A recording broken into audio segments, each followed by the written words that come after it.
नमस्कार. चॅनलमध्ये तुम्हा सर्वांचं स्वागत असो. आज मी एक छोटी टिप देणार आहे तुम्हाला. ती म्हणजे आपल्या घरात जर का सतत भांडण होत असतील, चिडचिड होत असेल मुलांमध्ये, एकमेकांचे विचार पटत नसतील, वैचारिक मतभेद असतील, उगाचच घरात उदासीनता वाटत असेल, एखाद्या खोलीत जडत्व वाटत असेल, नैराश्य वाटत असेल, तर तुम्ही एक उपाय करू शकता. तो म्हणजे ग्लास पाण्याने भरून घ्यायचा आहे.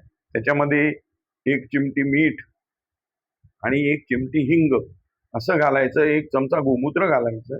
त्यानंतर हे मिश्रित केलेलं पाणी सर्व खोल्यात शिंपडायचंय. त्याच्यानंतर उरलेलं पाण्याने तुम्ही आपल्या घराचा वास्तूचा उंबरठा धुवायचा आहे. त्यातून जे राहिलेलं पाणी असेल ते घराबाहेर टाकून द्यायचं आणि उंबरठ्याच्या उजव्या आणि डाव्या साईडला हळदीने 3 बोटं काढायचे, मध्ये स्वस्तिक काढायचंय.